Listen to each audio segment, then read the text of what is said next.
কিয়ামতের ময়দানে সুদখোরকে বলা হবে তুমি অস্ত্র নাও আমি আল্লাহর সাথে লড়াই করার জন্য।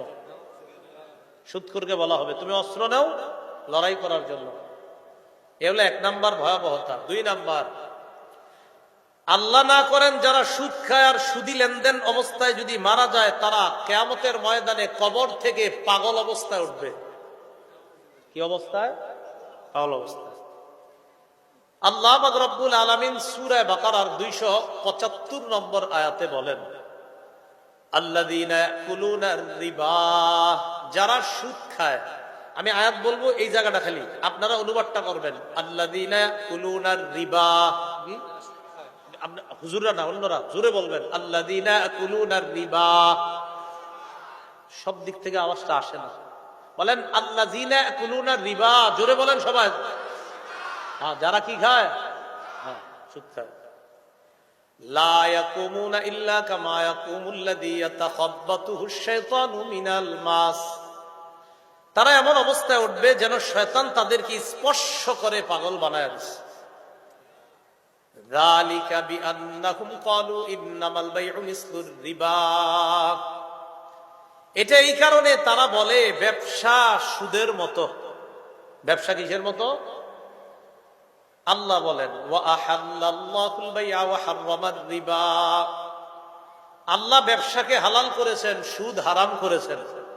তাহলে আপনারা বলেন তো, ব্যবসার সুদ কি এক না সম্পূর্ণ আলাদা? ব্যবসায়ী লেনদেনের লভ্যাংশ হালাল, সুদী লেনদেনের লভ্যাংশ হারাম।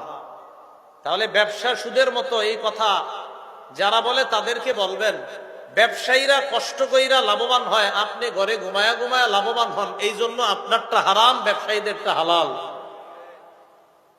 তো ব্যবসার সুদ কি একরকম হইল? এই কারণে এরা পাগল অবস্থায় উঠবে। 3 নম্বর, এই 3 নম্বরটা দেখার সময় আমার দিকে তাকান। এই যে দেখেন, আমার গলায় ধরছি না, আমি তো বেশি জোরে ধরি নাই। সুদখোর কিয়ামতের ময়দানে যখন উঠবে মনে হবে তার গলাটা কেউ চাপ দিয়া ধরছে, তার শ্বাস রোধ করে হত্যা করা হচ্ছে, এমন অবস্থায় সুদখোর উঠবে। উমদাতুত তাফসীর 1 নম্বর খণ্ড 330 নম্বর পৃষ্ঠা, আব্দুল্লাহ ইবনে আব্বাস রাদিয়াল্লাহু তাআলা আনহুমার বর্ণনা, তিনি বলেন, আকিলুর রিবা ইউবআসু ইয়াউমাল কিয়ামাতি মাজনুনান ইউখনাক, সুদখোরকে কিয়ামতের ময়দানে পাগল অবস্থায় উঠানো হবে, এমন অবস্থায় উঠানো হবে দেখলে মনে হবে তাকে শ্বাসরোধ করা হচ্ছে, এমন অবস্থায় উঠানো হবে। 4 নাম্বার, যারা সুদ খায় তারা আল্লাহর বরাদ্দকৃত হালাল নেয়ামত থেকে বঞ্চিত হয়। নাউজুবিল্লাহ, আল্লাহ আপনার জন্য একটা হালাল নেয়ামত রাখছে, এই সুদের কারণে হালাল নেয়ামত থেকে বঞ্চিত হয়। সূরা নিসার 160, 161, 2 আয়াতে আল্লাহ বলেন, 4টা অপরাধের কারণে হালাল বৈধ নেয়ামত থেকে ইহুদিদেরকে আল্লাহ বঞ্চিত করেছেন। কয়টা অপরাধের কারণে? আল্লাহ বলেন, ফাবিজুলমিম মিনাল্লাযীনা হাদু হাররামনা আলাইহিম তাইয়্যিবাতিন উহিল্লাত লাহুম, ইহুদিদের জুলুমের কারণে তাদের জন্য যে পবিত্র জিনিসগুলা হালাল ছিল আমি আল্লাহ এগুলা হারাম করে দিলাম। ছিল হালাল, করে দিলাম হারাম। 1 নাম্বার অপরাধ, জুলুম করত তারা।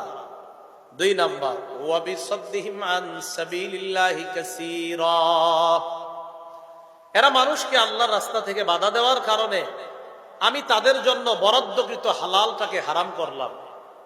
3 নাম্বার, ওয়া আখযিহিমুর রিবা ওয়া কদনুহু আনহু, তাদেরকে সুদ খাওয়া থেকে নিষেধ করা হয়েছে, এরপরেও তারা সুদ ধরত, গ্রহণ করত। এই জন্য তাদের বরাদ্দকৃত যে হালাল পবিত্র হালাল জিনিসগুলা ছিল আমি এগুলা তাদের জন্য হারাম করে দিলাম। 4 নাম্বার, আকলিহিম আমওয়ালান নাসি বিল বাতিল, মানুষের সম্পদ অন্যায়ভাবে ভক্ষণ করার কারণে আমি তাদের জন্য যে পবিত্র জিনিসগুলা হালাল ছিল এগুলা হারাম করে দিলাম। মানুষের সম্পদ অন্যায়ভাবে ভক্ষণ, এলাকায় অনেকে দেখবেন জমিনের আইল ছিল এত বড়, হঠাৎ এটা হইতে হইতে হইতে হইতে হইতে আইলটা একটু হয়ে যায়, ওই 2 সাইড দিয়া কাটে, কাটতে কাটতে নিজের জমিন বাড়ায়। রাসূলুল্লাহ সাল্লাল্লাহু আলাইহি সাল্লাম বলেন, মানিত্তাতা শিবরান, কেউ যদি 1 বিঘত পরিমাণ সম্পদ এক বিঘত পরিমাণ সম্পদ অন্যায়ভাবে আত্মসাৎ করে। কয় বিঘা? এক বিঘত। কোন বর্ণনা আসছে কিদা শিবরিন, এক বিঘত পরিমাণ সম্পদ। তাওয়াক্কাহুল্লাহু ইয়াহা মিন সাবঈ আরদিনা, কিয়ামতের ময়দানে 7 স্তর 7 তবক জমিন আল্লাহ তার গলায় ঝুলায় দিবে। নাও জমিন এত চাইছো না, নাও এখন জমিন নিয়ে ঘুরো। এক বিঘত মাত্র। তাহলে 4 অপরাধে আল্লাহ ইহুদিদের জন্য পবিত্র হালাল জিনিসটা হারাম করলেন। 1 জুলুমের কারণে, 2 আল্লাহর রাস্তায় বাধা দেওয়ার কারণে, 3 সুদ গ্রহণ করার কারণে, 4 নাম্বার মানুষের সম্পদ অন্যায়ভাবে ভক্ষণ করার কারণে। জুলুম, আল্লাহর রাস্তা থেকে বাধা দেওয়া, সুদ গ্রহণ করা, কারো সম্পদ আত্মসাৎ করা থেকে আল্লাহ আমাদের এই সমাজ আমাদেরকে হেফাজত করেন।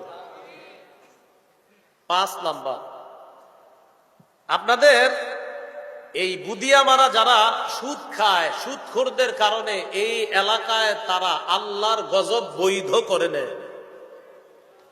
কি করে নেয়? বৈধ করে নেয়।